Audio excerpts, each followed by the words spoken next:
2025년 일본을 찾은 외국인 관광객 4,270만 명, 사상 첫 4천만 명 돌파입니다. 더 놀라운 건 그들이 쓰고 간 돈입니다. 역대 최고치인 9.5조 엔, 원화로는 89조 원 정도입니다. 도쿄는 이제 단순한 관광지가 아닙니다. 서브컬처, 하이컬처, 미식이라는 전혀 다른 세 축을 하나의 플라이 휠로 엮어 도시 자체를 대체 불가능한 경험으로 만들고 있습니다. 이 거대한 플라이 휠을 돌리는 엔진은 바로 부동산 디벨로퍼들입니다. 모리빌딩, 도쿄, 미쓰이 부동산, 미쓰비시지쇼 등 이들은 만화, 애니메이션, 게임 IP를 단순한 마케팅 소재로 보지 않습니다. 도시의 가치를 근본적으로 재정의하는 전략 자산으로 활용하죠. 이들은 크게 세 가지 방식으로 도쿄를 만들어가고 있습니다. 첫 번째 방식은 서브컬처의 격상입니다. 모리빌딩은 미술관의 권위로 만화를 예술유산으로 올려놓았고, 웹에는 하울의 움직이는 성을 장인 정신으로 구현해 럭셔리와 애니메이션의 경계를 허물었습니다. 에도시대 서브컬처였던 우키요에는 디지털 아트로 되살아나는가 하면, 에비스 맥주는 조조의 기묘한 모험을 입혀 135년 된 브랜드의 젊은 고객 60%를 수혈했죠. 두 번째는 수직 배치를 통한 경험의 다변화입니다. 시부야 파르코는 6층의 일본 게임과 애니 팬덤을 패션 소비자로 전환시키는 의도된 혼란을 설계했고, 도다빌딩은 귀멸의 칼날, 전시가 현대미술 갤러리로 이어지게 만들어 문화를 충돌이 아닌 시너지로 연결했습니다. 가장 인상적인 세 번째 방식은 일상과의 연결입니다. 도쿄 하라주쿠는 쇼핑몰 지하에 동네 목욕탕을 넣었고, 도쿄도청은 외벽을 프로젝션, 매핑 캔버스로 바꿔 밤을 되살렸습니다. 접근성의 장벽을 완전히 허물어 사람들이 서브컬처를 공기처럼 마시게 만든 겁니다. 여기에 이세탄의 큐레이션부터 해리포터의 판타지 공간까지 말이죠. 이번 영상은 앞서 올라간 4개의 영상을 하나로 모은 통합본인데요. 하나씩 찾아보시는 번거로움을 줄이고자 만들었습니다. 그럼 다시 한번 도쿄 부동산 디벨로퍼들이 서브컬처를 어떻게 활용하는지 조금은 자세히 알아보죠.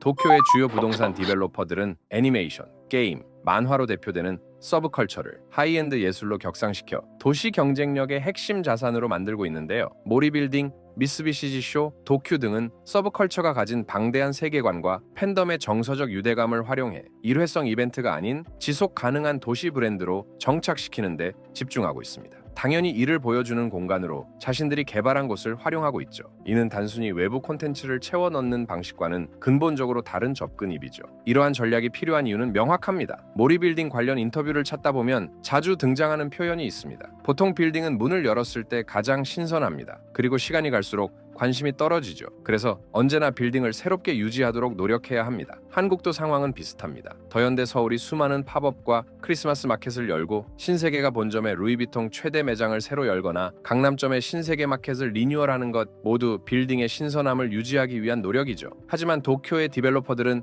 여기서 한 발 더 나아갑니다. 콘텐츠를 직접 발굴하고 장르를 확장하여 상업시설을 포함한 산업 전반을 새롭게 재편하는 데 주력하는데, 그 중심에는 바로 서브컬처가 있습니다. 도쿄 디벨로퍼들의 서브컬처 활용 전략은 크게 세 가지 축으로 볼 수 있는데요. 첫째, 서브컬처의 재정의입니다. 부동산 디벨로퍼들은 공간이 가진 위상을 활용해 매니아층에 국한됐던 대중적 콘텐츠를 예술의 경지로 끌어올립니다. 이를 통해 대중에게 이게 된다고 하는 호기심을 자극하고 기존 콘텐츠에 대한 새로운 해석을 제시하는데요. 이러한 서브컬처에 대한 이해도는 누이카츠같이 자신이 좋아하는 캐릭터나 아이돌을 본뜬 인형을 데리고 다니며 사진을 찍고 일상을 공유하는 문화에도 유연하게 대처하게 만들죠. 둘째는 플랫폼화입니다. 도쿄의 부동산 디벨로퍼들은 오프라인 공간을 아티스트와 팬덤이 결합하는 커뮤니티 거점으로 확장하는데 방점을 둡니다. 팬덤이 형성되고 그곳에 새로운 세대가 자연스럽게 유입되도록 유도하는데요. 모리빌딩은 아자부다이 힐즈 갤러리를 통해 일본 애니메이션의 역사를 다루면서 아자부다이 힐즈의 젊은 층이 계속 유입되는 기회를 만들죠. 서브컬처는 아니지만 넷플릭스와의 협업을 통해 콘텐츠를 플랫폼화하고 빅테크와 연계하여 시장 규모를 키우고 있는 포뮬러1 F1도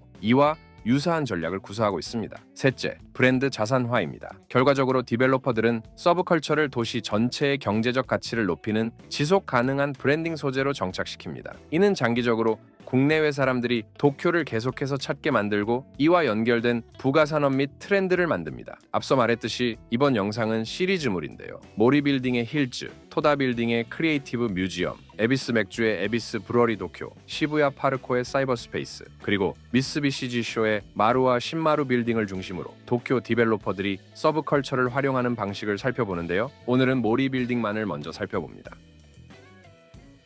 모리빌딩은 미술관이라는 공간의 위상을 활용해 서브컬처 콘텐츠를 하이엔드 예술로 재포지셔닝합니다. 이 같은 모리빌딩의 접근은 도쿄 부동산 개발에서 아주 독창적인 전략 중 하나죠. 동일한 콘텐츠라도 어디에 놓이며 어떤 맥락에서 소비되느냐에 따라 그 가치는 완전히 달라지니까요. 예를 들어 국립중앙박물관의 굿즈가 일반 소품점에서 팔리면 단순한 상품일 뿐이지만 박물관 내부에서 판매되면 예술적 가치의 연장선으로 여겨지기 때문이죠. 평범한 그릇도 아티스트의 안목이 더해지면 하나의 취향으로 격상되는 것처럼 말입니다. 모리빌딩은 이러한 원리를 도시개발에 녹여내 미술관을 힐즈 브랜딩에 적극적으로 활용하죠. 특히 이 부분이 가장 잘 드러나는 분야가 바로 만화입니다. 모리빌딩은 만화를 소모적인 콘텐츠가 아닌 보존 가치가 있는 예술 유산으로 재정의 하는데요. 이 접근이 가장 극명하게 잘 나타난 곳이 아자부다이 힐즈와 도쿄 노드입니다. 일단 아자부다이 힐즈에서 가장 먼저 볼 수 있는 장소는 슈에이샤 갤러리와 팀랩입니다. 슈에이샤 갤러리는 만화 원화를 NFT로 인증하고 고품질 활판 인쇄 기법을 적용해 이를 예술적 수집품으로 탈바꿈시키고 있죠. 여기에 팀랩의 압도적인 디지털 아트를 배치함으로써 공간 전체에 예술을 하나의 거대한 콘텐츠 축으로 만들죠. 세계적 팬덤을 가진 원피스,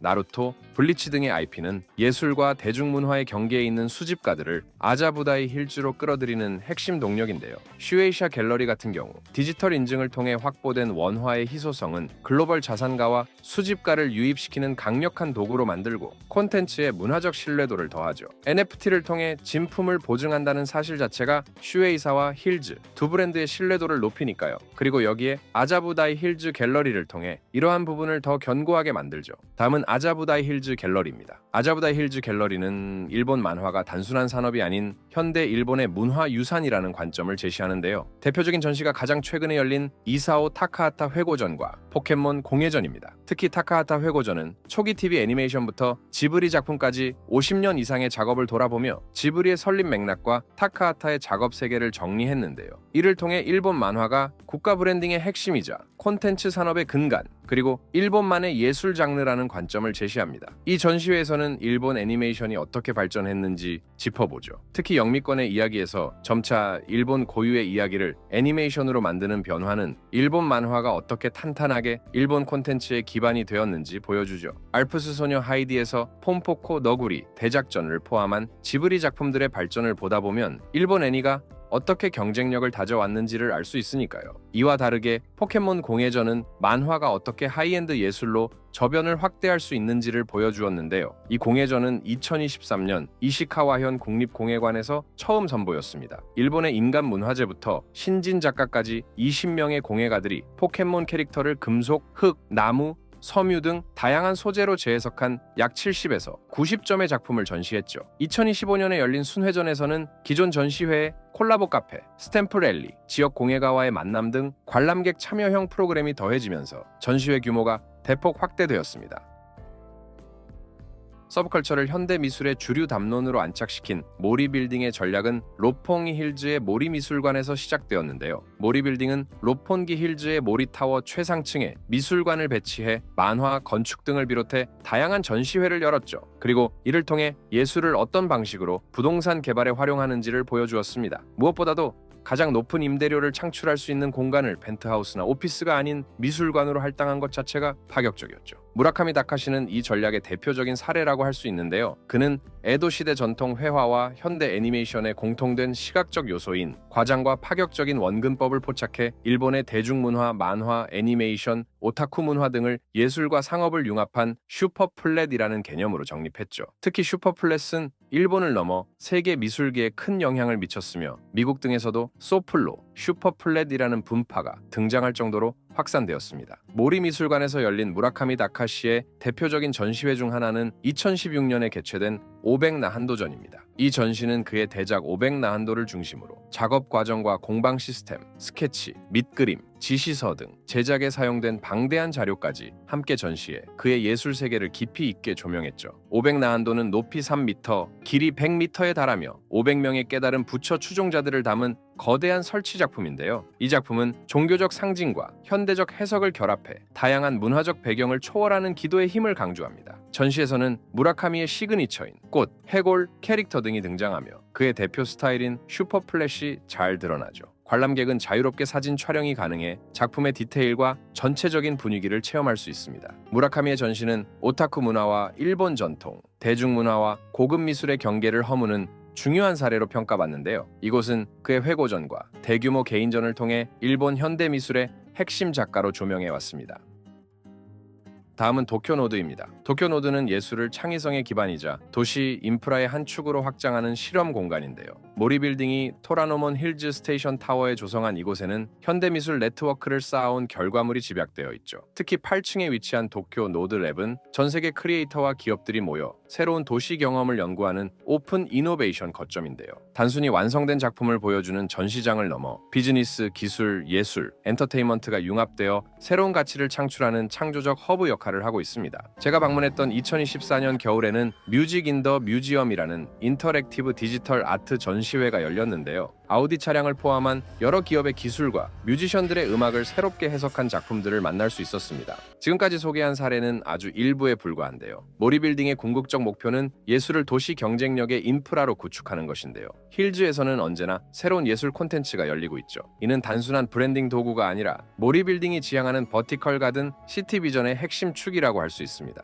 모리빌딩이 현대 미술에 집중하는 건 고전 예술 작품을 많이 보유하고 있지 않다는 점도 있을 겁니다. 일본 고미술과 도자기, 칠공계, 염직, 유리 등 전통 미술 중심의 컬렉션을 보유하고 있는 산토리와는 사뭇 다르죠. 하지만 모리빌딩은 이 약점을 오히려 강점으로 전환했습니다. 소장품이 적기에 다양한 전시회를 끊임없이 개최할 수 있었고 이는 국립신미술관의 행보와도 닮아 있는데요. 모리빌딩은 이를 통해 현대미술의 선도적 관점을 가진 기업, 나아가 일본 전체를 브랜딩하는 기업으로 자리매김했습니다. 이 과정에서 모리빌딩만의 수많은 아티스트 네트워크가 만들어졌죠. 동시에 도쿄 노드를 통해 크리에이터들의 작업 공간을 만들고 이를 글래스락과 연결시켜 예술을 힐즈 라이프를 구성하는 콘텐츠이자 도시의 핵심 자산으로 접근하고 있죠. 이러한 모리빌딩의 행보는 예술을 도시 경쟁력의 기반, 즉 인프라를 만드는 것이 무엇인지 세밀하게 보여준다고 할 수 있습니다.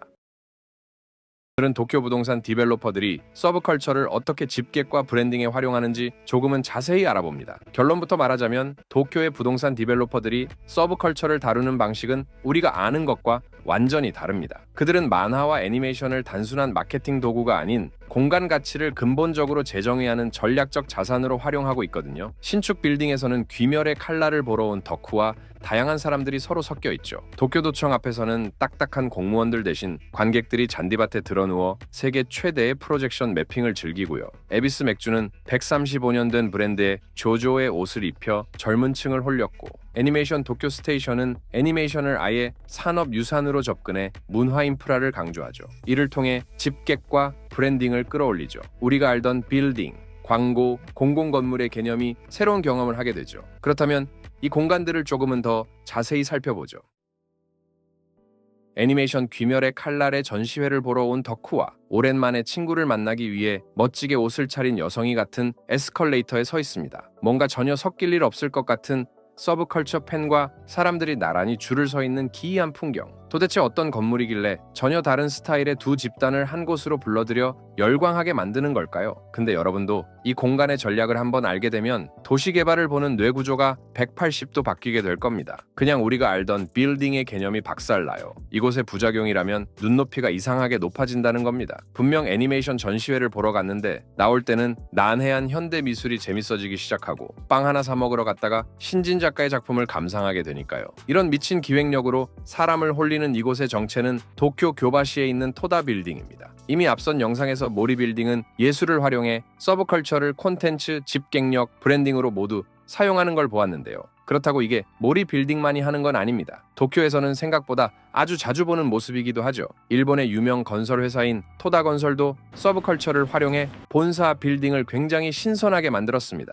오히려 토다 빌딩의 행보는 조금 특이해 보이기까지 하니까요. 꼭 이렇게까지 할 필요는 없거든요. 사실 교바시 지역은 힙한 곳과는 다소 거리가 먼 전통적인 비즈니스 거리입니다. 물론 아티존 미술관을 포함해 교바시화랑 갤러리 K, PAG, 브릴리아 아트 갤러리 등 예술로는 상당히 유명하지만 화려한 시부야나 하라주쿠와는 완전히 다르죠. 주말이면 양복 입은 사람들만 다니거나 텅 비어버리는 오래된 사무실 냄새가 진동하던 곳이었죠. 하지만 작정하고 만든 이 빌딩 안으로 들어오면 분위기가 완전히 다릅니다. 토다 빌딩은 각 층별로 문화를 수직 배치해서 사람을 위아래로 섞어버리는데요. 제가 방문했을 때는 이제 막 빌딩이 오픈했을 때였는데요. 6층의 크리에이티브 뮤지엄 도쿄에서는 귀멸의 칼날 콘텐츠를 미술관 수준의 대규모 전시회를 열었죠. 특히 작화를 활용한 몰입형 전시와 무한성을 그대로 옮긴 공간은 덕후들의 심장을 뛰게 만드는데요. 이 전시회 덕분에 무한성을 얼추 상상할 수 있었을까요? 극장에서 귀멸의 칼날 무한성편을 볼 때 이곳의 전시회가 생각나더군요. 이런 걸 생각하면 도쿄의 부동산 개발은 늘 장기적인 관점,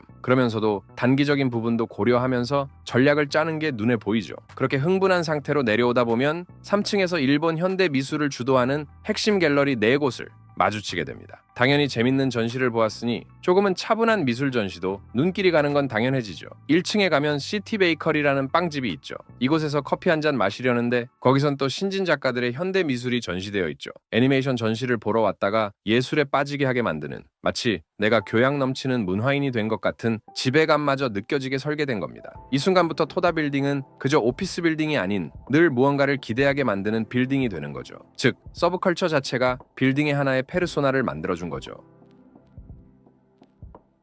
토다 빌딩 같은 파격적인 시도가 건물에만 있는 게 아닙니다. 에비스 맥주도 서브컬처를 통해 새로운 돌파구를 만들었죠. 영원할 것 같았던 일본의 135년 된 맥주 브랜드 에비스에게도 위기가 찾아왔었거든요. 문제는 고객들이 늙어간다는 것이었죠. 전통은 있는데 젊은 층에게는 그저 아빠가 마시는 맥주로 잊혀질 운명이기도 했습니다. 2023년 주세법 개정으로 에비스에게도 새로운 기회가 찾아왔지만 경쟁업체인 산토리, 아사히, 기린도 마찬가지였으니까요. 물론 에비스 맥주는 변화를 위해 기존 커뮤니티를 더욱 활성화시켰죠. 게다가 신규 고객을 유치하기 위해 에비스 맥주 미술관을 에비스 브루어리 도쿄로 리모델링하면서 이곳에서 직접 에비스 맥주를 만들기 시작했습니다. 그리고 이곳에서 고객들의 소리를 듣기 시작했어요.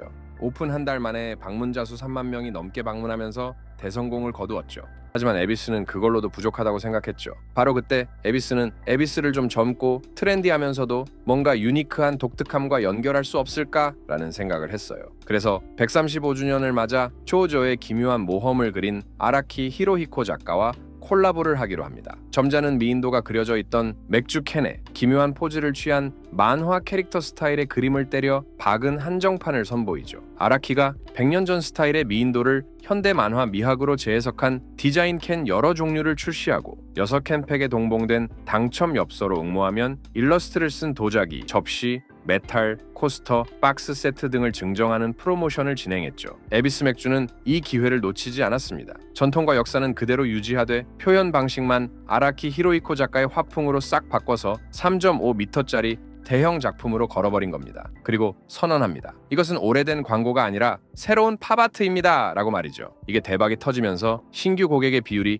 60% 이상 유입됩니다. 조조 팬층 유입으로 브랜드가 살아났고 SNS에서는 인증샷 대란도 일어났죠. 이러한 노력 덕분에 에비스 맥주는 젊은 층에게 올드한 아빠 술이 아니라 여유 있을 때 즐기는 힙한 클래식으로 이미지가 바뀌어가고 있죠. 에비스 맥주의 이러한 전략은 대중적인 서브컬처와 고고한 순수 예술과 전통을 수직으로 배치해 서로의 가치를 높이는 방식인데요. 가벼운 재미에 끌려온 사람들에게 품격 있는 경험을 자연스럽게 제공하는 구조죠. 서로 다른 두 세상이 충돌하지 않고 서로를 격상시키는 이 영리한 전략이 지금 시대에 죽어가는 공간과 브랜드를 살리는 방법이라고 할 수 있습니다.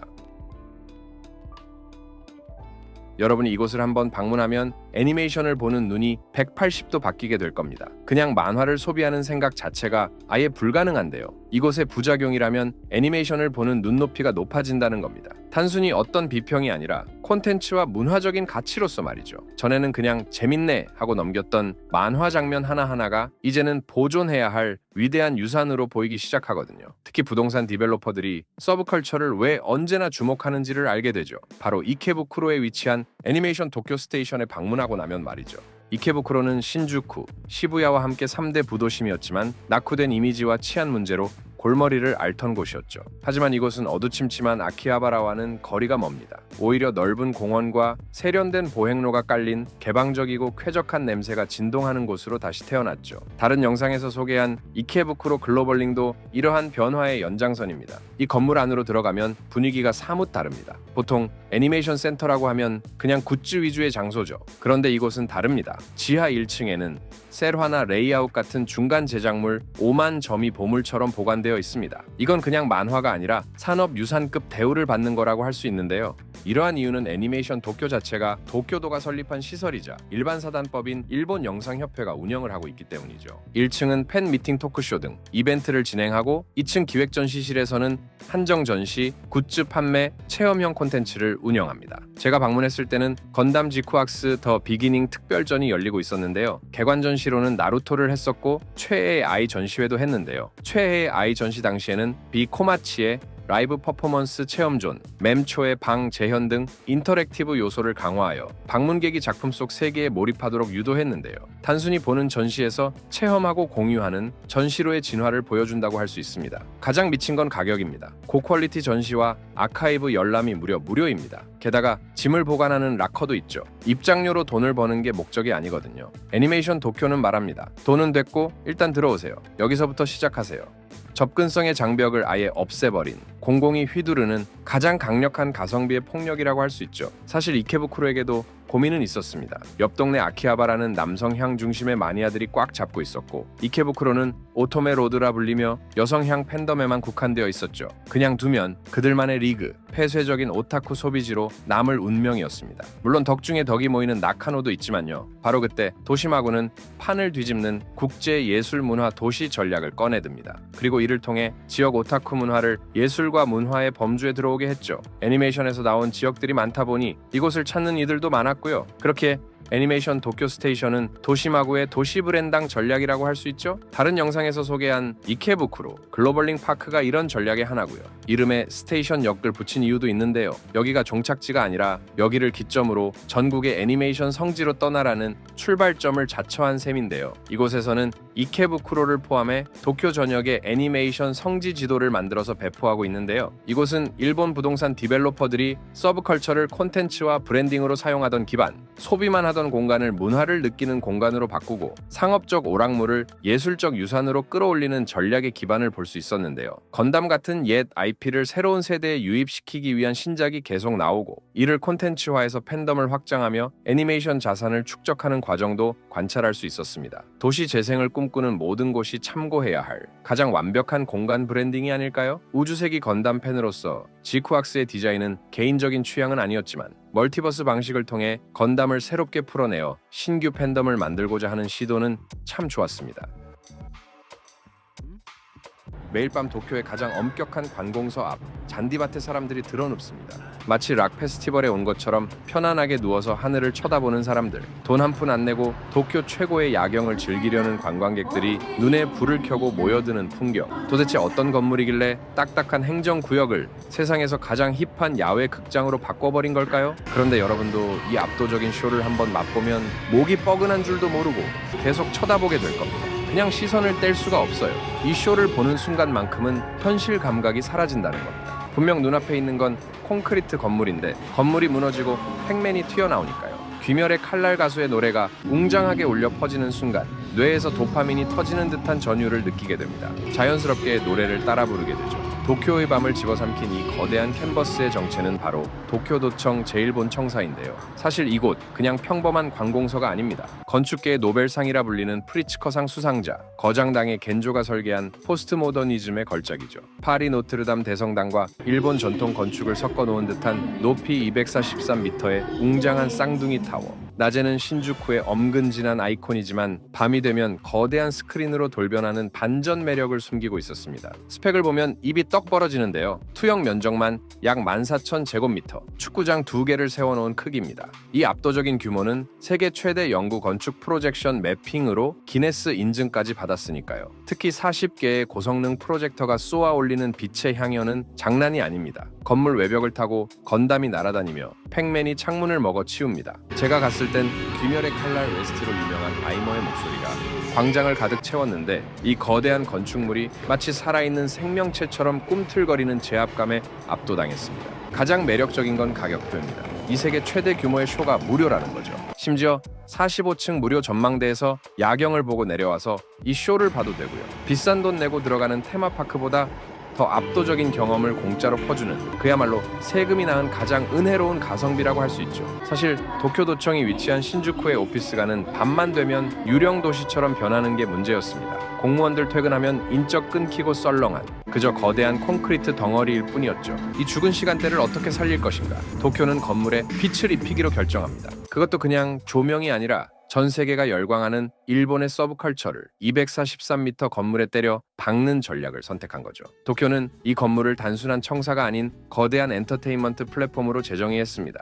당의 겐조의 건축 미학이라는 하드웨어에 서브컬처라는 소프트웨어를 결합했죠. 이 전략이 적중하면서 밤이면 죽어있던 공간이 지금은 전 세계 관광객들이 눕방을 찍는 핫플레이스가 되었습니다. 도쿄도청의 변신은 시사하는 바가 큽니다. 죽어있는 시간대와 엄숙한 공간을 대중적인 서브컬처 콘텐츠로 채워 넣어 되살려내는 전략. 공간을 단순히 관리하는 것을 넘어 콘텐츠로 접근하는 도쿄의 치밀한 기획력. 가장 보수적인 관공서가 가장 혁신적인 캔버스가 되었다고 할 수 있는데요. 도쿄도청을 이렇게 활용하는 것 역시 서브컬처를 활용하는 기획력에서 나왔다고 할 수 있습니다. 오늘 영상에서는 도쿄의 부동산 디벨로퍼와 브랜드가 서브컬처를 활용해 공간 가치를 재정의하는 전략에 대해 조금은 자세히 살펴보았는데요. 토다빌딩, 에비스 맥주, 애니메이션, 도쿄 스테이션, 도쿄도청, 이 네 가지 사례가 보여주는 건 명확한 패턴입니다. 첫째, 서브컬처를 격상시키는 데 집중합니다. 만화와 애니메이션을 단순한 오락물이 아닌 문화 자산, 예술 유산으로 재포지셔닝하죠. 토다빌딩은 귀멸의 칼날 전시를 미술관 수준으로 끌어올렸고, 애니메이션 도쿄 스테이션은 셀화 5만 점을 산업 유산급으로 보존해 헤리티지를 강조합니다. 에비스 맥주는 조조의 기묘한 모험으로 유명한 아라키 히로히코 작가와 협업을 통해 135년 역사를 미인도로 다시 풀어냈죠. 둘째, 서로 다른 문화를 수직 배치합니다. 토다빌딩은 귀멸의 칼날 전시회에서 현대미술 갤러리로, 그리고 다시 1층 신진작가 전시로 이어지는 동선을 만들었죠. 대중적인 서브컬처로 사람을 끌어들인 후 고급 예술과 전통을 자연스럽게 경험하게 만드는 겁니다. 가벼운 재미로 들어왔다가 나도 모르게 교양인이 된 경험을 설계한 거죠. 셋째, 죽어있던 공간과 시간대를 콘텐츠로 되살립니다. 도쿄도청은 밤이면 텅 비던 신주쿠 오피스가를 세계적인 핫플레이스로 바꿨고, 이케부쿠로는 부도심을 국제예술문화 도시로 탈바꿈시켰습니다. 특히 오타쿠 문화를 문화의 범주 안에 편입시켰죠. 교바시의 토다빌딩은 주말이면 사무실 냄새만 나던 비즈니스 거리에 젊은 층을 유입시키는 데 집중했습니다. 넷째, 접근성의 장벽을 완전히 제거합니다. 애니메이션 도쿄 스테이션과 도쿄도청 프로젝션 매핑은 모두 무료입니다. 일단 들어오세요라고 말하는 거죠. 입장료로 돈을 버는 게 목적이 아니라 그 공간을 경험하게 만드는 게 목표니까요. 이를 통해 사람들이 서브컬처를 다양한 방법으로 느끼게 하는 겁니다. 마지막으로 장기적 브랜딩 전략입니다. 건담 지쿠악스 같은 신작 IP를 통해 새로운 세대의 팬덤을 만들고, 이를 다시 콘텐츠화해서 순환시키는 구조를 만드는 거죠. 에비스 맥주는 아라키 히로히코 작가와 협업을 통해 135년 역사를 유지하면서도 젊은 층에게 힙한 브랜드로 재포지셔닝 하는데 성공했습니다. 이 모든 과정이 하나의 생태계처럼 유기적으로 연결되어 있다는 게 핵심인데요. 도쿄의 사례가 보여주는 건 서브컬처가 단순한 덕후 문화가 아니라 도시를 재생하고 공간에 새로운 생명을 불어넣는 가장 강력한 도구가 될 수 있다는 점이죠. 도쿄 디벨로퍼들에게 서브컬처는 도시 재생의 가장 현실적인 창의성 원천입니다. 미쓰이, 도쿄, 모리빌딩 같은 대형 기업들이 수조 원을 투입하며 서브컬처를 적극 활용하는 이유죠. 그들은 서브컬처 특유의 편안함과 취향을 공간 설계의 핵심 원리로 삼아 부동산 가치와 도시 활력을 동시에 끌어올리는 선순환 구조를 만드는데요. 예술, 건축, 크리에이터 생태계가 만나는 지점에서 말이죠. 단순히 캐릭터 굿즈를 파는 게 아니라 서브컬처를 도시의 가치를 성장시키는 강력한 엔진으로 활용하는 거죠. 오늘 영상에서는 이러한 브랜딩 문법에 대해 조금은 자세히 살펴봅니다. 시부야 한복판 옥상에 뜬금없이 주유소가 있다면 믿으시겠습니까? 기름 냄새 진동하는 진짜 주유소는 아니고요. 빡빡한 도심 속에서 방전된 인간들의 영혼을 채워주는 곳, 일본 서브컬처의 성지이자 IT 중심지인 시부야의 랜드마크가 된 미야시타 파크에 있는 스타벅스 미야시타 파크점이 그 주인공입니다. 미야시타 파크는 원래 다 늙어서 노후화된 공공공원이었는데, 미쓰이 부동산이 주도해서 상업시설인 레이어드 미야시타 파크와 시퀀스 호텔, 공원을 결합한 도시공원으로 아주 환골탈태를 시켜놨죠. 그 중에서도 이곳 안에 있는 스타벅스 미야시타파크점은 서브컬처 큐레이션의 끝판왕이라고 불리는데요. 다양한 문화를 합치고 덜어내는 서브컬처 특유의 편집력을 공간 설계에 그대로 구현해낸 케이스거든요. 도대체 커피 파는 곳을 왜 주유소라고 부르냐고요? 이 콘셉트를 잡은 양반, 바로 힙합 DJ 출신이자 스트릿 패션의 대부인 후지와라 히로시가 총괄 디렉팅을 맡았기 때문이죠. 남들이 다 화려하고 세련된 걸 고집할 때 이 양반은 광활한 빈터에 덩그러니 놓인 해외의 주유소라는 이질적인 이미지를 시부야 옥상에 가져와 버린 겁니다. 이게 단순한 콘셉트 놀이가 아닙니다. 후지와라 히로시는 스타벅스 미야시타점을 사람이 오고 가며 에너지를 채우는 장소, 주유소의 본질을 공간 전략으로 읽어낸 거거든요. 이곳을 단순히 커피 마시고 죽치고 앉아있는 최종 목적지가 아니라 다음 여정을 위해 에너지를 채우고 떠나는 충전소로 재정의해버린 거죠. 녹지가 절실했던 시부야 사람들한테 이 전략이 아주 제대로 먹혀 들어간 거죠. 매장 근처 잔디밭에 사람이 늘 많거든요. 매장을 보면 더 가관입니다. 그냥 하얀색 컨테이너 박스 하나를 툭 던져놓은 것 같은 직사각형 공간인데요. 전면과 측면의 유리도어를 활짝 열어 제끼면 바닥의 녹색이 매장 안으로 스멀스멀 기어 들어오는 듯한 착각을 줍니다. 공원의 잔디가 매장 안으로 들어오는 효과를 낸 건데 내외부의 경계를 그냥 허물어버린 거예요. 주유소는 외부와 내부의 경계가 좀 모호하잖아요. 천장은 또 어떻고요? 와이어메시 구조를 뼈대 그대로 노출시켜서 의도적으로 미완성의 느낌을 냈습니다. 이런 디자인 언어가 과거 미야시타 공원을 상업시설이 잠식했다는 비판마저 쿨하게 완화시키는 장치가 된 거죠. 후지와라 히로시의 프라그먼트 디자인과 스타벅스의 협업은 공간을 넘어 굿즈, 즉 머천다이징으로도 확장됐는데요. 프라그먼트 디자인 특유의 그 번개 마크, 하나 박힌 한정판 텀블러 사겠다고 전 세계 힙쟁이들이 이곳에 한번 씩은 들려요. 이곳을 단순한 커피숍이 아닌 글로벌 스트릿 패션 팬덤의 성지로 만들어버린 겁니다. 스타벅스의 스트릿 패션을 곁들였다고 할 수 있는데요. 스타벅스 미야시타 파크점은 화려함 없이도 완성도를 증명해냅니다. 도쿄가 쌓아온 문화적 헤리티지, 스타벅스의 브랜드 파워, 미쓰이 부동산의 건축 기획력이 서브컬처라는 편집 감각으로 완벽하게 맞아떨어진 케이스인 거죠. 시부야에 가신다면 이 도심 속 주유소에 들러서 카페인이라는 연료를 가득 채워보시는 건 어떨까요?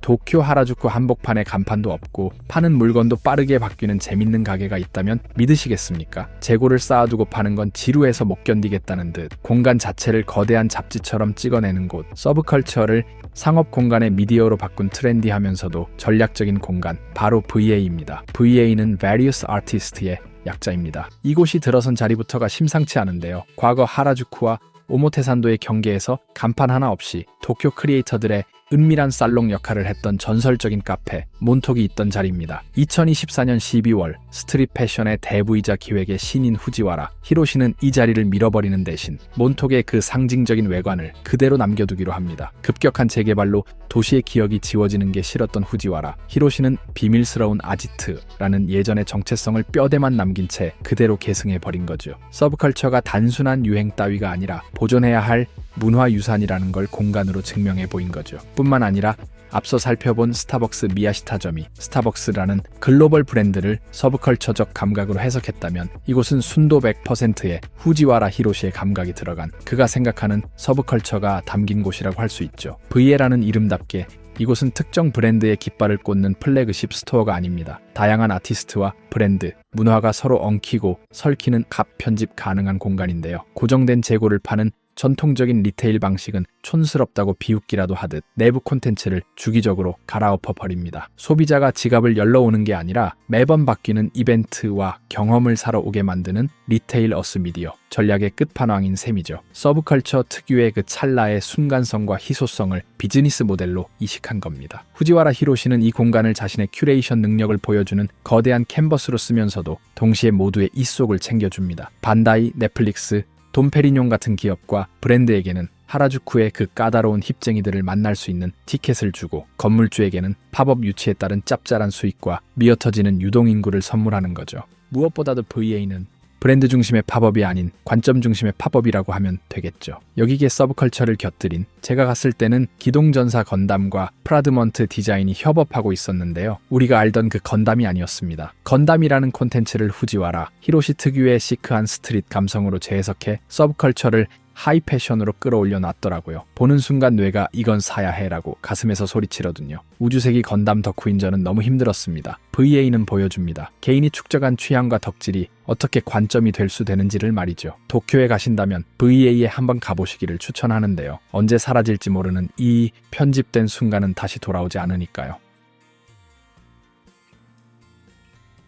서브컬처를 상품이 아닌 공간의 뼈대로 심어버린 공간, 바로 도쿄 프라자 하라주쿠 하라카도입니다. 에비스 맥주나 도쿄도청이 애니메이션 캐릭터 전시로 이게 서브컬처다 우기는 것과 달리 이곳은 익숙함, 편안함, 취향이라는 서브컬처의 본질을 공간 기획 원리로 삼아버렸죠. 여기 전 세계에서 가장 옷 잘 입고 개성 강한 힙스터들이 모이는 도쿄 하라주쿠가 있어요. 근데 이 쇼핑몰 지하에서는 사람들이 멀쩡한 옷을 죄다 벗어 던지고 있어요. 쇼핑백 부스럭거리는 소리 대신 으워 시원하다 하면서 남녀노소 할 것 없이 목욕하는 소리가 들리고 향수 냄새 대신 비누 냄새. 영상으로는 전해지지 않지만 유독 더 습해요. 게다가 러닝하고 리커버리 하는 분들도 있어요. 저같이 말이죠. 비록 언더아머 런스테이션은 종료했지만 목욕탕은 계속 영업하고 있으니까요.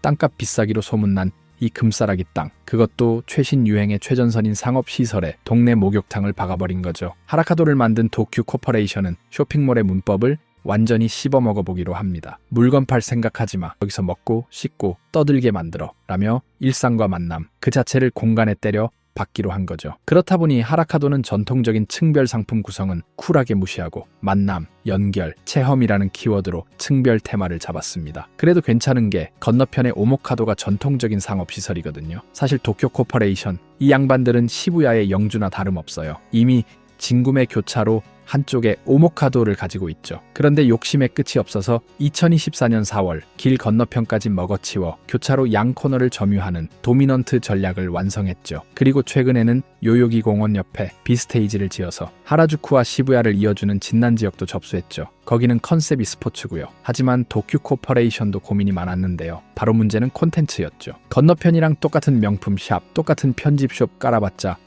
또 쇼핑몰이야? 하고 하품만 나올 게 뻔했거든요. 그래서 이름부터 손질했죠. 정확하게는 이름 안에 야망을 숨겨뒀는데요. 하라카도의 카도는 모퉁이, 문, 그리고 재능을 의미합니다. 하라주쿠를 크리에이터들이 새로운 문화를 발신하는 관문으로 만들겠다는 거죠. 이러한 의도가 아주 잘 만든 곳이 지하 1층 코스기요입니다. 서브컬처의 기저인 익숙함과 편안함을 코엔지에서 1933년부터 90년에 가까운 역사를 쌓은 노포 목욕탕인 고스기요를 통해 구현해냈는데요. 한번 상상해보세요. 화려한 넌사인이 번쩍이는 하라주쿠 거리를 걷다가 지하로 내려가면 뜨끈한 수증기가 훅 끼쳐옵니다. 탕 속에 몸을 담그면 밖에서 쌓인 쇼핑 피로가 노곤하게 풀립니다. 특별한 날에만 오지 말고 매일 와서 씻고 가라는 거죠. 그리고 목욕을 마치고 음료를 마시는 거죠. 도쿄는 고스기요의 접근성을 높이려고 지하로 내려가는 엘리베이터까지 따로 만들어 놨고요. 2024년만 해도 언더아머 러닝화랑 의류 빌려서 한 바퀴 뛰고 씻고 가는 런스테이션 역할까지도 했었습니다. 현재는 언더아머 대여 서비스는 종료됐고 그 대신 도쿄가 운영하는 다른 공간 비스테이지에서 뉴밸런스와 런트리 베이스를 통해 러닝화를 대여할 수 있습니다. 여기서 주목해야 할 점은 주민부터 관광객까지 하라카도를 일상적으로 드나들게 만들어버린 겁니다. 그게 포인트죠. 도쿄가 최근 시부야권에서 집중해서 밀고 있는 게 바로 창작자 네트워킹인데요. 그래서 3층 전체를 크리에이터 플랫폼으로 만들었죠. 베이비 더 커피브루 클럽이라는 회원제 라운지를 만들어서 크리에이터들이 자기들끼리 쑥덕거리며 놀 수 있도록 판을 깔아줬습니다. 마치 시부야 사쿠라 스테이지의 404 나파운드처럼 물건이 아닌 사람과 재능이 섞이는 냄새를 공간에 채운 거죠. 도쿄그룹은 최근 오픈한 공간들마다 이런 걸 반복적으로 박아넣고 있는데요. 요요기 비스테이지에는 스케이트보드 연습장도 있거든요. 4층 하라파는 하라주쿠의 들판이라는 뜻으로 정원과 디지털 아트를 기묘하게 섞어 쇼핑 피로를 풀게 만든 무료 휴식 공간입니다. 기본 전시는 무료이고요. 팝업 전시 같은 경우 입장료가 있습니다. 게다가 옥상 테라스로 나가면 진구매 교차로가 한눈에 내려다 보이는데 여기서 멍하니 앉아있으면 도파민에 절여진 뇌가 씻겨 내려가는 기분이에요. 하라카도는 도쿄가 그리는 관격 시부야권 이저명의 거대한 실험실이라고 할 수 있는데요. 시부야역 주변 대형 오피스 개발과 하라주쿠 문화 거점을 연계해서 시부야 전체를 단순한 소비 도시가 아니라 뭔가를 만들어내는 창조산업 클러스터로 만들겠다는 야망인 거죠. 무엇보다도 도쿄는 서브컬처를 박제해서 전시하는 게 아니라 사람들이 숨쉬는 공기처럼 공간 자체에 녹여냈습니다. 특정 테넌트 하나에 갇혀 있는 게 아니라 공간 컨셉 전체에 스며들어 있다는 것. 이건 하라주쿠라는 지역 맥락이 있었기에 가능한 전략입니다. 전략이죠. 이런 면에서 도쿄 부동산 디벨로퍼들은 언제니 땅이 가진 역사, 그 역사를 현대적으로 풀어내는 공간을 만드는데 능숙하죠. 이들에게 서브컬처는 특별하게 사용하는 게 아니라 땅을 이해하는 지극히 자연스러운 돋보기라고 할 수 있죠. 2025년 시부야 후쿠라스 도쿄프라자에서 열린 호쿠사이 어나더 스토리 전시회는 19세기 에도의 서브컬처였던 우키요에를 소니 햅틱스 기술로 발바닥으로 느끼는 4차원 예술로 재탄생시켰습니다. 과거 에도 시대 팝컬처와 현대 시부야의 IT 문화가 만나 디지털 자포니즘을 만들어내며 도쿄그룹의 그레이터 시부야 이점형 전략이 상업시설을 통해 구체화되는 현장이기도 하죠. 일본 전통 문화유산을 최첨단 기술로 재해석해 도시 전체를 거대한 엔터테인먼트 플랫폼으로 만들어가는 도쿄의 도시 재생 모델을 보여주고 있습니다. 전시 공간은 호쿠사이의 시선을 따라가는 여정으로 구성됐는데요. 도입부에서는 현대 시부야에서 에도 시대로 진입하는 공간이 펼쳐집니다. 디지털 노이즈가 점차 우키요의 선으로 변모하며 타임슬립을 암시하죠. 대지의 방에서는 후지산을 중심으로 한 에도의 풍경을 탐험합니다. 바람의 방에서는 호쿠사이 작품 속 보이지 않는 자연의 힘을 공기의 흐름과 소리를 통해 체험하게 되고요. 빛의 방에서는 조명과 어둠의 대비로 전기 없던 시절 촛불이나 달빛 아래서 그림을 감상했던 에도 사람들의 시각 환경을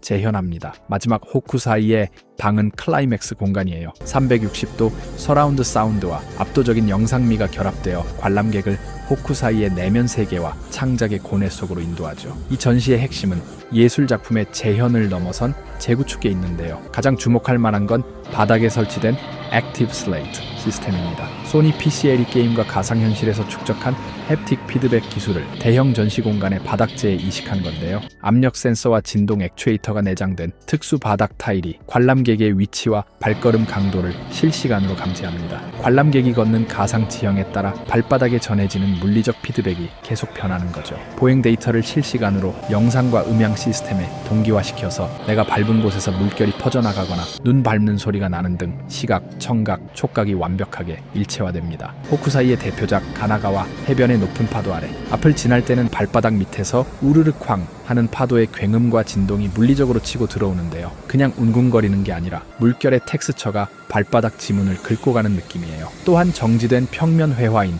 우키요에를 움직이는 영상으로 변환하기 위해 2.5D 애니메이션 기법을 사용했습니다. 그림 속 파도, 구름, 인물을 레이어별로 분리하고 깊이 값을 부여해서 입체적인 움직임을 생성했죠. AI 덕분에 우리에게는 좀 친숙한 기술이기도 한데요. 개인적으로 이러한 연출은 귀멸의 칼날 무한성편에서도 볼 수 있습니다. 360도 프로젝션 매핑을 통해 그림 속 풍경 안으로 들어가는 듯한 몰입 경험을 제공하는데요. 바람의 방은 한술 더 뜹니다. 전시장 내부에는 영상 속 바람 방향과 세기에 맞춰 실제 바람을 일으키는 송풍 시스템이 설치되어 있어요. 청명한 아침에 시원한 바람에 붉은 후지산 위로 구름이 흐를 때 관람객 얼굴에 실제 바람을 훅 불어넣는 이 연출은 가상과 현실의 경계를 허무는 결정적 장치로 작동하죠. 뇌가 이건 진짜다 라고 착각하게 만드는 겁니다. 그런데 왜 하필 우키요에일까요? 우키요에는 에도 시대의 팝아트이자 서브컬처였습니다. 귀족이나 사무라이 계급이 향유하던 가노파 같은 고급 회화와 대비되는 명백한 하위 문화, 그냥 싸구려 찌라시였죠. 게다가 키요에는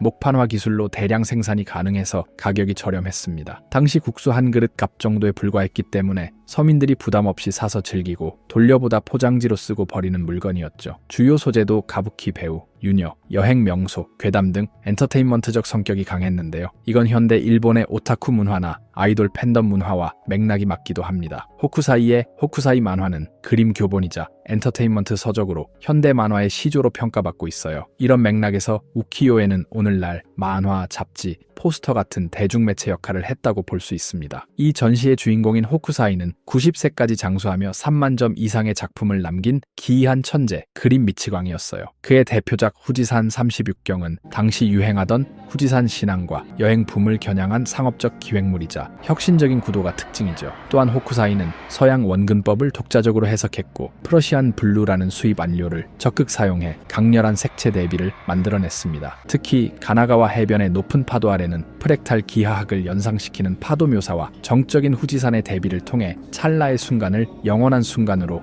승화시켰죠. 2024년 7월 발행된 일본새 천행원 지폐 뒷면 도안으로 채택될 만큼 일본을 상징하는 아이콘 중 하나입니다. 무엇보다 19세기 후반 유럽에서 만국 박람회를 통해 소개된 우키요에는 프랑스 인상파 화가들에게 충격적인 영감을 줬습니다. 모네, 고흐, 드가 등은 우키요에의 평면성, 대담한 트리밍, 강렬한 색채에 매료됐고 티파니 같은 주얼리 브랜드의 초창기 미학에도 영향을 주었고요. 자포니즘은 세 단계로 진화했는데요. 1차 자포니즘은 19세기의 물리적인 목판화가 바다를 건너가 서양 미술의 모더니즘 태동에 기여한 시기입니다. 2차 자포니즘은 20세기 후반 일본 애니메이션, 게임, 닌텐도, 소니 등 팝컬처가 글로벌 시장을 장악한 쿨 재팬 시대고요. 그리고 지금 우리가 도쿄에서 목격하는 건 3차 자포니즘입니다. 일본 전통 콘텐츠를 최첨단 디지털 기술로 재포장해서 경험으로 전하는 단계죠. 뿐만 아니라 이러한 콘텐츠와 연관 굿즈를 통해 경험을 최대한 기억할 수 있게 만드는데요. 호쿠사이 어나더 스토리 전시회는 호쿠사이의 우키요에를 활용한 다양한 굿즈 및 협업으로 만든 크래프트 진을 만들어 호쿠사이를 통한 일본 로컬 브랜딩까지 연결시켰습니다. 호쿠사이의 디지털 아트를 통해 사람들이 전통을 받아들이는 장벽을 더욱 낮추고 이를 기반으로 한 실질적인 콘텐츠, 부가가치를 끌어내는 거죠. 즉 도쿄그룹은 우키요에라는 일본을 대표하는 전통 예술을 통해 현대 일본의 서브컬처와 산업으로 확장시키고 관련 서브컬처를 예술로 끌어올리죠. 동시에 도쿄그룹의 기획력을 보여주고 있습니다. 개인적으로 요즘 한국의 콘텐츠, 뷰티 제품들의 흐름은 자포니즘과 비슷한 양상을 보여주는 걸 확인할 수 있죠. 이런 면에서 일본 서브컬처는 한국 K 콘텐츠의 흐름 및 부동산 개발 등에 참고할 게 많습니다. 오히려 도쿄에서는 일본 부동산 디벨로퍼나 브랜드들이 한국 문화를 공간 기획에 능숙하게 사용하는 걸 볼 수 있으니까요. 시부야는 이제 IT 기술과 결합된 크리에이티브의 문화 거점으로 변모하고 있는데요. 전통적으로 시부야는 젊은이의 거리였어요. 1970년대 파르코 개점 이후 젊은이들의 거리로 부상했고 90년대에는 갸루 문화, 시부야계 음악 등 독자적인 스트리트 컬처를 탄생시켰으니까요. 10대들은 크레페나 사 먹던 거리였죠. 하지만 최근 재개발은 구매력이 높은 성인층과 관광객을 타겟으로 하는 완전히 다른 방향성을 보여줍니다. 시부야는 거대한 디지털 사이니지와 스크린으로 뒤덮인 도시가 되었죠. 이런 도시 경관은 그 자체로 미디어 아트 같은 모습을 보여주는데요. 이머시브 아트 같은 디지털 콘텐츠가 자연스럽게 녹아들 수 있는 환경이 만들어졌다라고 할 수 있죠. 그렇다 보니 과거 시부야의 모습을 가진 지역은 시모키타자와 코엔지, 요요기우에 하라 같은 곳으로 옮겨가는 추세이기도 합니다. 전시 장소인 도쿄 플라자 시부야는 어른들을 위한 시부야를 표방하며 2019년 재개장했어요. 타겟층은 구매력이 높고 문화적 소양이 깊은 40대, 60대, 장년층과 고감도, 라이프 스타일을 추구하는 성인층이고요. 멜로우 라이프라는 콘셉트로 성숙하고 여유로운 도시, 라이프 스타일을 제안하죠. 도쿄 플라자는 이 전시를 통해 쇼핑몰의 유휴 공간을 경험 중심 공간으로 전환했습니다. 호쿠사이라는 고전 콘텐츠는 장년층에게 소구력이 높고 최신 기술 접목은 이들에게 새로운 자극을 주면서 동시에 젊은 층과 외국인 관광객까지 유입시키는 교두보 역할을 합니다. 미술에 대한 전문 지식이 없는 대중에게도 직관적인 감동을 전달하는 쉬운 전략으로 미술에 대한 관심을 쉽게 느끼는 것에서부터 시작하게 만들며 폭넓은 방문객을 유인하고 있죠. 이건 가장 일본적인 옛것을 가장 현대적인 기술로 비변해서 전혀 새로운 미래의 경험을 만들어냈습니다. 도쿄 부동산 디벨로퍼들은 서브컬처를 도시 재생 및 개발, 그리고 브랜딩의 핵심 전략으로 활용합니다. 애니메이션 캐릭터를 전시하거나 굿즈를 파는 수준이 아닙니다. 서브컬처를 건물을 채우는 입점 업체가 아니라 도시 가치를 창출하는 브랜드 엔진으로 활용하죠. 이를 통해 부동산 가치 상승과 도시 활력을 동시에 만드는 선순환 구조를 만드는데요. 미쓰이 부동산, 도쿄 코퍼레이션, 미쓰비시지쇼, 모리빌딩 같은 대형 디벨로퍼들이 서브컬처를 개발 및 운영 전략에 활용하는 이유이기도 하죠. 이들의 전략은 4가지 관점으로 정리할 수 있습니다. 첫 번째,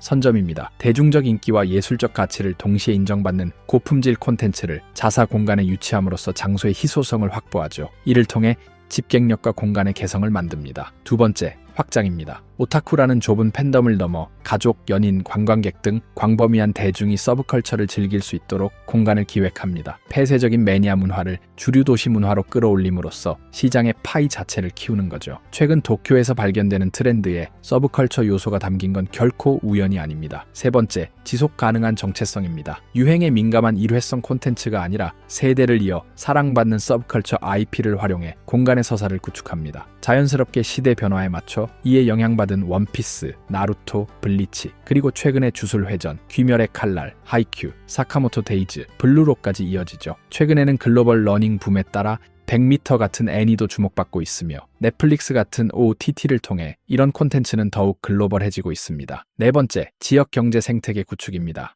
아티스트, 콘텐츠 기업, 유통업체, 그리고 팬덤이 도시 공간 안에서 상생하는 생태계를 조성하여 도시 자체가 하나의 거대한 문화적 플랫폼으로 작동하게 만들죠. 실제로 도쿄그룹의 시부야 광역권에서 이런 전략이 구체적으로 구현되고 있습니다. 하라카도에서는 시부야와 하라주쿠 한복판, 최신 유행의 최전선인 상업시설에 지하의 동네 목욕탕을 배치했습니다. VA는 간판도 없고 파는 물건도 계속 바뀌는 가게로 재고를 쌓아두는 게 지루하다는 듯 공간 자체를 거대한 잡지처럼 꾸미죠. 미야시타파크 옥상에는 뜬금없이 주유소가 있습니다. 기름이 아니라 카페인을 주입하는 곳이지만요. 이 공간들의 공통점은 서브컬처를 단순한 콘텐츠가 아니라 공간 기획의 뼈대로 삼았다는 겁니다. 서브컬처의 본질, 즉 익숙함, 편안함, 취향, 편집력을 공간을 만드는 기둥으로 활용하죠. 정답이 아닌 방향과 감각을 담은 이 공간들은 전통적인 상업시설의 문법을 완전히 뒤집었지만 사람들에게 낯설지 않습니다. 도쿄그룹은 이를 위해 서브컬처의 요소를 철저하게 나눕니다. 서브컬처가 가진 개념은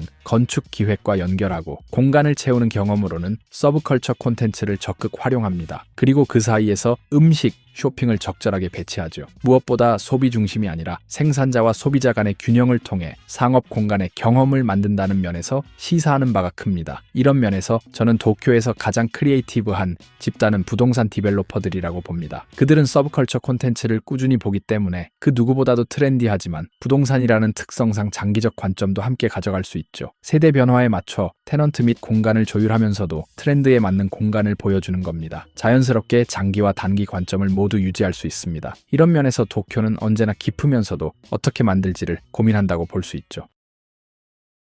2024년 일본을 찾은 외국인 관광객 3,690만 명, 소비액만 무려 8.1조 엔에 달했습니다. 2025년 4천만 명 시대를 앞둔 도쿄는 더 이상 단순한 관광지가 아닙니다. 서브컬처, 명품, 미식이라는 전혀 다른 요소들을 실제 공간에 비벼 넣어 도쿄 자체를 대체 불가능한 경험으로 만들었죠. 닌텐도 굿즈를 사러 온 게이머가 굿즈를 입고 해리포터 팬이 랩의 가방을 드는 도시가 되었죠. 과거 일본의 전략은 애니메이션과 만화를 해외에 수출하는 데 집중했습니다. 하지만 지금의 도쿄는 다릅니다. 그 콘텐츠를 도시 공간에 직접 구현하고 명품 쇼핑과 미식으로 연결해 부가가치를 극대화하는 방향으로 진화했죠. 그 결과 세 가지 축이 만들어졌습니다. 첫째, 게임과 애니메이션 같은 세계관이 확실한 서브컬처를 현실로 구현하는 하이퍼 리얼리티. 둘째, 전통 공예와 현대 패션을 결합해 가치를 높이는 헤리티지 럭셔리. 셋째, 편집 능력으로 일상을 예술로 만드는 큐레이션 경제입니다. 그리고 이 세 가지는 계속해서 하나의 플라이휠을 만들어가면서 일본을 콘텐츠 강국으로 만들고 있죠. 앞선 영상에서 부동산 디벨로퍼들이 서브컬처를 활용하는 이유도 이러한 흐름을 위해서 필요한 것이었죠. 오늘은 이러한 흐름을 발견할 수 있는 공간들을 조금은 자세히 살펴봅니다.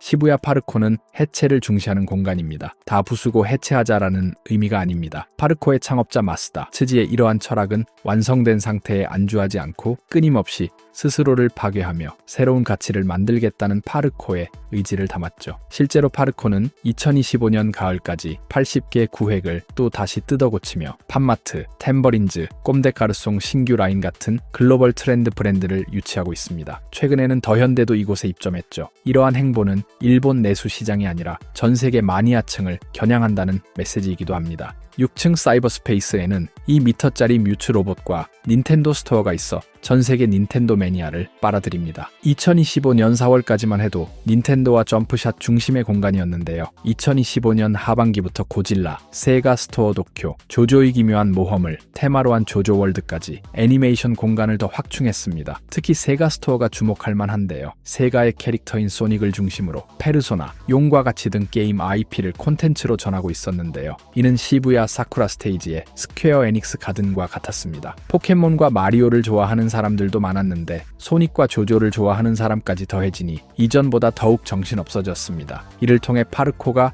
서브컬처 팬덤을 집객력으로 더욱 키우려고 한다는 점을 발견할 수 있죠. 동시에 그만큼 일본이 축적한 서브컬처 IP가 많다는 걸 알 수 있는데요. 동시에 시부야 파르코 6층의 수많은 사람들을 보면 도쿄그룹이 왜 그리도 서브컬처에 관심을 두고 있는지를 재차 확인할 수 있습니다. 또한 놀라운 건 이들이 에스컬레이터를 타고 내려오면서 1층의 휴먼 메이드 셀린느를 산다는 겁니다. 그리고 지하의 카오스 키친에서 일본 음식도 즐기죠. 실제로 2에서 3층 패션 브랜드 면세 매출의 80%가 외국인입니다. 게임 굿즈를 사러 온 글로벌 덕후들을 명품 소비자로 전환시키는 의도된 혼란이죠. 먹는 행위조차 탐험과 모험으로 만들어버리는 것, 이것을 경험으로 풀어내는 것, 바로 파르코만의 편집 능력이죠.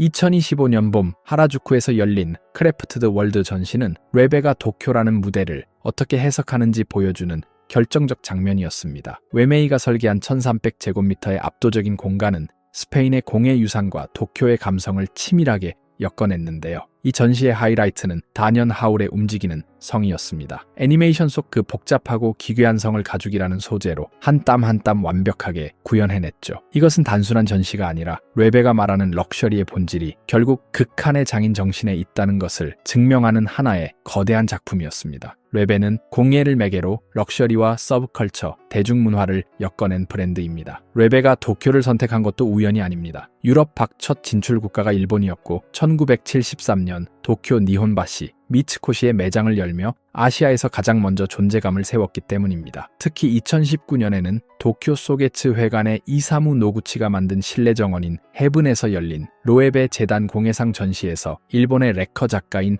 이시즈카 겐타가 우승하면서 일본 공예계와의 깊은 신뢰를 더욱 공고히 했습니다. 일본은 도자, 칠기, 직물 같은 공예 기술을 독립된 예술 장르로 인정하고 제도적으로 뒷받침하는 몇 안 되는 나라 중 하나이기도 하니까요. 이런 토양 위에서 스튜디오 지브리와의 협업이 탄생했는데요. 가죽 조각을 이어붙이는 로에베의 장인 정신과 지브리의 수작업 애니메이션이 손맛질하는 공통점으로 만나 예술적 존중을 만들어냈고 출시 즉시 완판되었습니다. 엘리스테이터를 보면 컬렉션 발표 후 레베 검색량이 23% 급증했고 애니메이션 만화 관련 검색어는 60%나 증가했습니다. 명품 소비자가 서브컬처 팬이 명품을 소비하게 만드는 효과가 발생한 거죠. 도쿄 디벨로퍼들이 서브컬처를 늘 예의주시하는 것도 이러한 모습 때문이라고 할 수 있습니다. 2025년 9월 도쿄 프라자 하라주쿠 하라카도 옆 하라주쿠의 해리포터 스토어가 문을 열었습니다. 금지된 숲을 테마로 한 매장에서는 다양한 해리포터 굿즈를 판매하고 있었는데요. 단순히 해리포터 제품만을 판매하지 않았습니다. 특히 1층에서 2층으로 이동하는 동선 자체를 하나의 이야기로 만들었습니다. 에스컬레이터 구역에만 음악이 따로 나오게 만들어 짧은 시간이지만 분위기를 고조시키죠. 아즈카반의 죄수들의 수배지 그림부터 여기에 각 벽들마다 그려진 다양한 사파들은 해리포터들이 영화 속 하나하나를 떠올리게 만드는데요. 특히 해리포터에서 마법사들이 사용하는 지팡이도 판매하는데요. 실제 마법사 지팡이 샵처럼 직원이 상주하면서 각 지팡이에 대해서 설명해 주기도 합니다. 해리포터에서 나오는 버터 맥주바를 실제로 만들었는데요. 이 버터 맥주바가 공간의 킥입니다. 영화에서 나오는 버터 맥주를 마시는 경험은 테마파크에 가지 않고도 도쿄 한복판에서 마법 세계로 순간 이동하는 감각을 선물하니까요.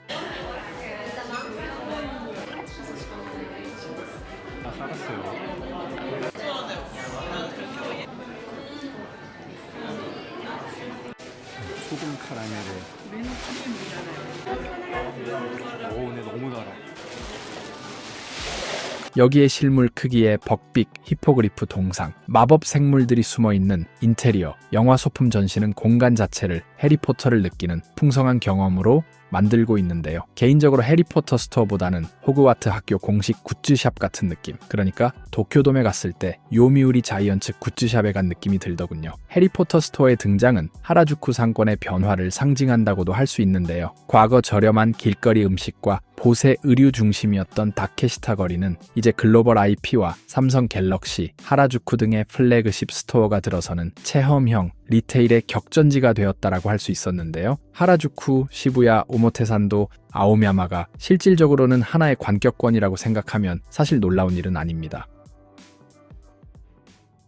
백화점이 1년에 무려 4,210억 엔, 우리 돈으로 약 4조 원을 벌어들인다면 믿으시겠습니까? 이제는 믿을 수 있죠. 한국에도 3조가 넘는 매출을 올리는 백화점이 있으니까요. 보통 백화점 식품관이라고 하면 여전히 프리미엄 슈퍼 정도로 생각할 수도 있는데요. 여기는 차원이 다릅니다. 샤인머스켓 한 송이에 10만 원, 소고기 100g에 만엔, 가격표만 보면 이걸 누가 사 먹냐며 뒷목 잡을 수준인데요. 계산대 앞에는 지갑을 연 사람들로 북새통을 이룹니다. 도쿄 최고의 데파치카, 바로 신주쿠 이세탄입니다. 도대체 왜 사람들은 이 비싼 돈을 주고 여기서 장을 보는 걸까요? 비결은 바로 큐레이션에 있습니다. 남들이 다 많이 팔자며 대량 마케팅을 할 때 이들은 개별 취향을 저격하겠다며 고감도 고품질 전략으로 방향을 완전히 틀어버리는 도박을 감행합니다. 전국 각지에서 당일 직송되는 최상급 해산물부터 장폴 에뱅 같은 세계적인 쇼콜라티의 브랜드까지 그냥 물건을 갖다 놓은 게 아니라 철저한 기획해 맛의 어벤져스를 집결시켜 놓은 겁니다. 고객들은 단순히 식품을 사는 게 아니라 이세탄이 보증하는 실패 없는 미식을 믿고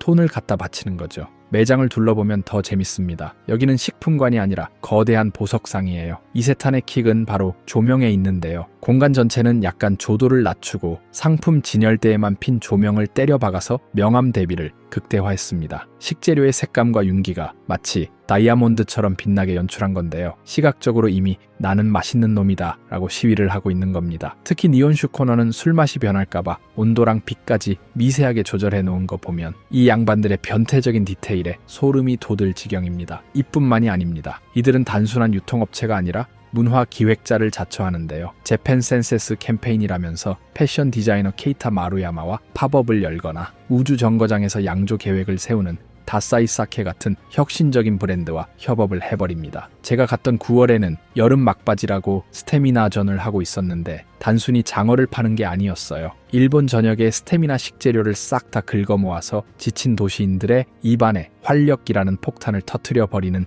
기획이었던 거죠. 신주쿠 이세탄은 하루 300만 명이 오가는 신주쿠 한복판에서 압도적인 기획력과 디테일만 있다면 가격표 따위는 숫자에 불과하다는 것을요. 도쿄에 가신다면 이 세밀한 기획으로 만든 화려하면서도 맛이 가득한 지하 던전에 들러서 욕망의 맛을 한번 느껴보시는 건 어떨까요? 도쿄는 이제 단순한 도시가 아닙니다. 서브컬처, 하이컬처, 미식이라는 전혀 다른 세계의 축을 하나의 플라이휠로 엮어내며 대체 불가능한 경험을 파는 도시로 진화했죠. 이를 통해 도시가 무엇을 계속해서 흩어지지 않게 해야 하고 축적해야 하는지 보여주죠. 오늘 살펴본 공간들은 아주 작은 조각들일 뿐입니다. 시부야 파르코는 닌텐도나 원피스 팬을 셀린느 고객으로 만들고, 레베는 하울의 성을 가죽으로 구현하며 장인 정신과 판타지를 결합했습니다. 하라주쿠 해리포터 스토어는 도시 한복판을 마법 세계로 바꿔버렸고, 신주쿠 이세타는 식재료를 다이아몬드처럼 빛나게 만들며 감각을 보여주고 있죠. 이 네 곳은 서로 다른 타겟을 하나의 경험으로 끌어들이는 강력한 자석으로 작동하는데요. 파르코와 하라주쿠는 젊은 층을, 이세탄과